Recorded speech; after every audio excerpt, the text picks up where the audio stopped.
Hello guys, gumawa nga pala ako ng video para sa documentary ko na papuntang Canada. Ayan, favorite kong pamangkin, si Anea.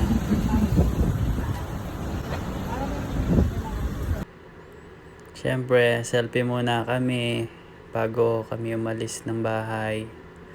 Ayan, ang kulit. Ito mga nagatid sa akin, sila Tita Bam, Ate Weng, Nea, Tito Noel, Isaac, and si Anika. Yan, thank you sa inyo guys.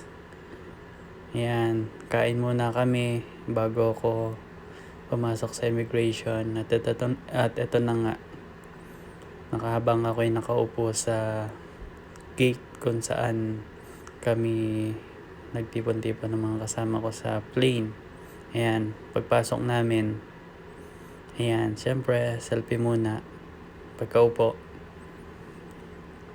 Ayan, relax na tayo habang nanonood ng movie. Syempre pipili na tayo ng kakainin natin. Ayan, ang offer ng Philippine Airlines. Ayan ang aming pagkain. Ayan, syempre may tea pagkatapos mabusog. Ayan, and syempre selfie muna sa mirror sa airplane. Ayan yung travel.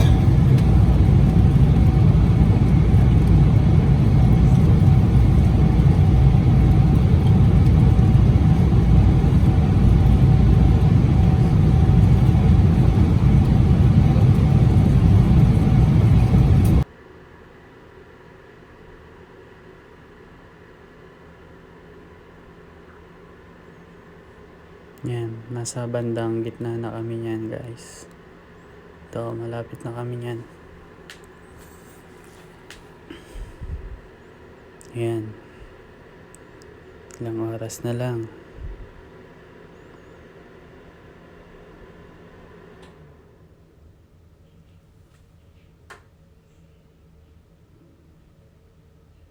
Sarap ng food nga pala sa Philippine Airlines. Ayan, lapit na tayo sa Vancouver. At ito na, maglalanding na yung airplane namin. Ayan, pagka-landing, nag-selfie ako. At ito na guys, nakuha ko na yung mga bagahe. Ayan. Ayan ang aking documents na pinakita ko sa Canadian Immigration. Ayan, nag-selfie na ako. Nasa gate na kami. Hintay ako na another 3 hours. Ayan. Biyahe na ako guys.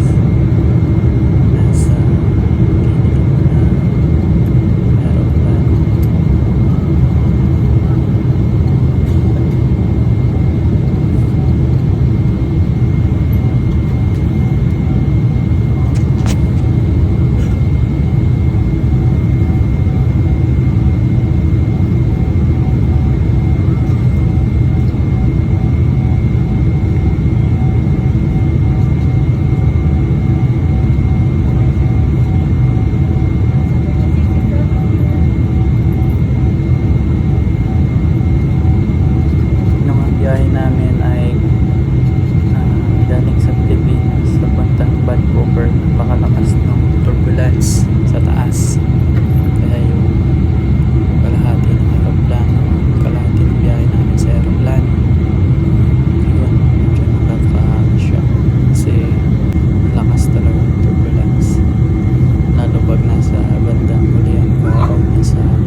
We will be landing in a few minutes. para sa amin. Please check that your seatbelts are securely fastened. Cabin crew remain seated with your seatbelts fastened. Kasagutan, lakas na rin siya. God, is our strength. Tayo ba kay God? Hindi tayo may mali sa Facebook. Sa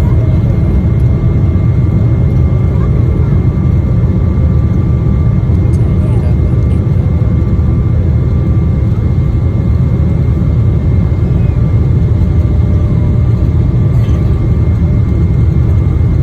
Yun, sa Barangay.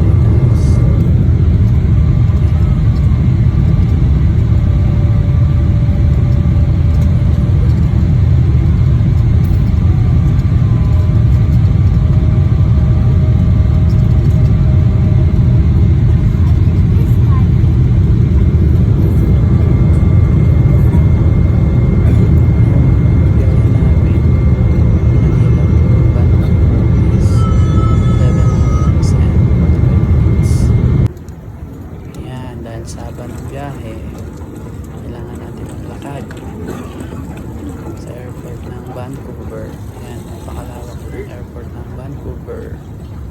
Then, sunod lang kayo sa mga signage nilang inilagay kasi lahat yun accurate. Updated lahat yung mga signage. Sundan nyo lang yan para hindi kayo maligaw. Ayan. Actually, solo lang ako naglalakad dyan. Marami akong mga kabayan na kasabay pero paglabas ng aeroplano nagkahiwa-hiwalay din kami. Shoutout kay Ate Weng, yung nakasakay ko sa aeroplano, ay yung nakakwentuhan ko bago kami sumakay ng aeroplano. Taga Batangas siya. Ayan, mabait yan si Ate Weng. Tapos yung isa pa, limutan ko yung pangalan ni ate pero Canadian na rin yun, tagal na sa Canada. Mababait sila, nakakwentuhan ko dun sa gate kung saan kami naghintay ng flight namin. Ayan, solo lang ako naglalakad dyan guys, kaya nakakuha ko ng video. Ayan, welcome to Canada. Ayan, napakaganda dito sa Canada guys. Yan yung paggamit ng kiosk machine. Ayan. Napakabilis lang yan guys. So kaya matakot. Pag-aralan nyo lang kung paano gamitin. Scan yung passport. Then may mga option dyan. In 5 minutes, matatapos na rin yan guys. Huwag lang kayong kabahan. Ayan. Enjoy nyo lang. Ayan. Mga kabayan, mga foreigner na nakasabay ko pagpasok ng Canada. Ayan yung receipt na nakakuha dun sa kiosk machine.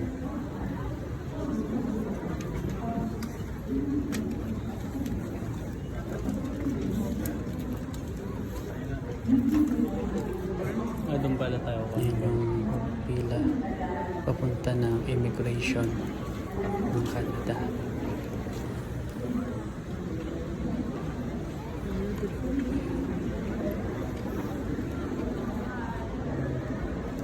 Ayan. Yung nagbabantay dyan, tingnan nila yung receipt na hawak-hawak mo. Tuturo nila kung saan ka pupunta. Pagkatapos ng kasi magkakaiba kayo ng ng pathway ng pagpasok dyan. Merong visa, merong immigrant katulad ko. Isa akong immigrant kasi kinuha ko ng aking asawa. So pagpasok ko dito ay pinadiretso ko sa immigration office. Ayan. Relax muna tayo guys. Pa-picture tayo. Thank you sa nag-picture kay Ate Weng. Sabi ko, Ate Weng, picturean mo ako. Ayan. Kasi puro selfie lang tayo. Ayan guys. Ito na yung flight namin from Vancouver to Calgary. Ito naman yung masakyan namin na WestJet. Ayan. Marami pa yung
tayo sa Vancouver. Ito na. Ayan, makikita natin dyan yung hotel ng Canada. Ayan yung next flight ko. Port McMurray 3147, WestJet 3147. Ayan, while waiting, kape muna tayo sa Starbucks. Ito yung papasok na ako ng aeroplano. Ayan. Yan yung nasakyan ko, WestJet. Calgary to Port McMurray. Ayan. Ano yan? Madaling araw. Para 6 a.m. siguro yan. Time na yan. Umangat kami dyan sa Calgary. Ay, ganda ng Calgary oh.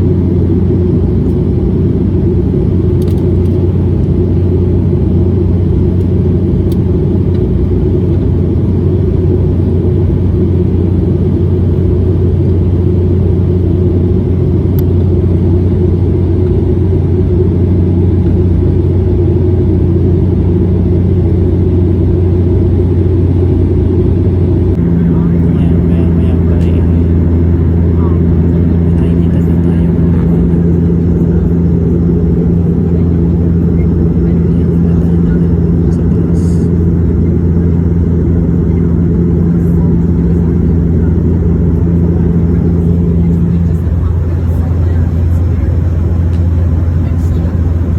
Ayan, kanya-kanya kami nakukuhan dyan sa aeroplano.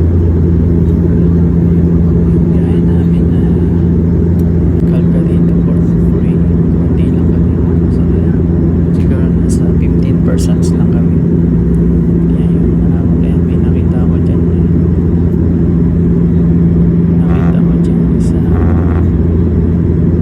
yan, link.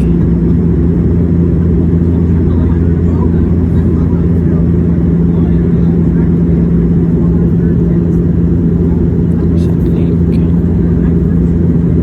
Yan. May nakikita ko sa baba.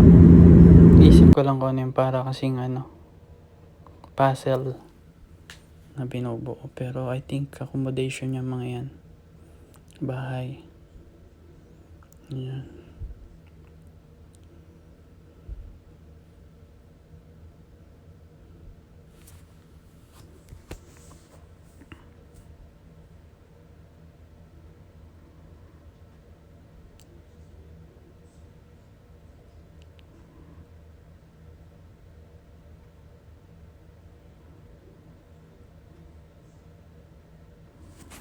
Ito guys.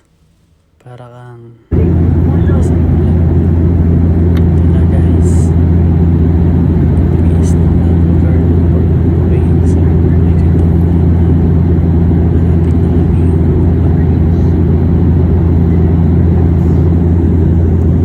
Dito na tayo sa Port McMurray. Makikita natin yung Vancouver, Calgary. Hindi masyadong nag-yelo dito sa Port McMurray, Alberta. Yan. Itong place na to yung sinasabi nila na pinakakalamig dito sa Canada. Port McMurray, Alberta. Dito kami na asawa ko. Yan. Dito din yung mama namin.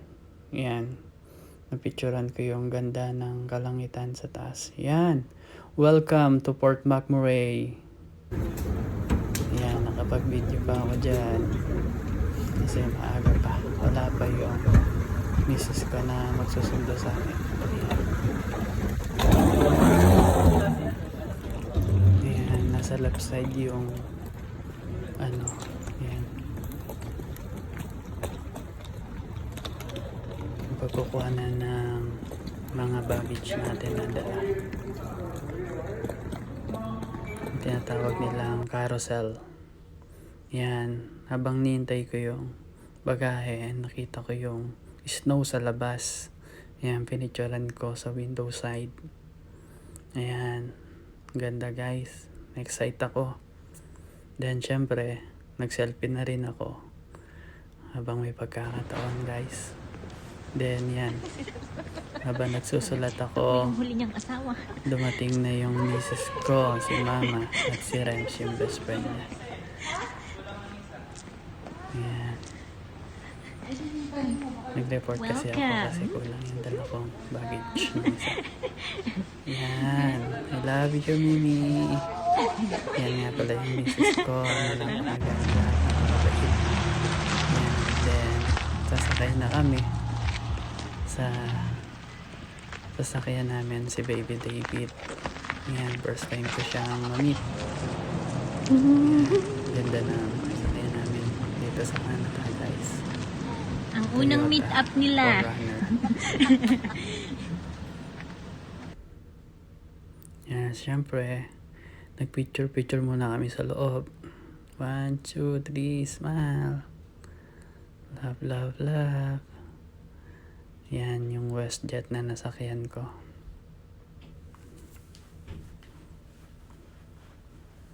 Yan, ang maganda kong asawa. Yan si Mama, ako, tsaka siya. Ito yung best friend niya, si Rems. Dalaga, maganda, sexy. Yan, picture kami sa puno. Yun lang guys, thank you.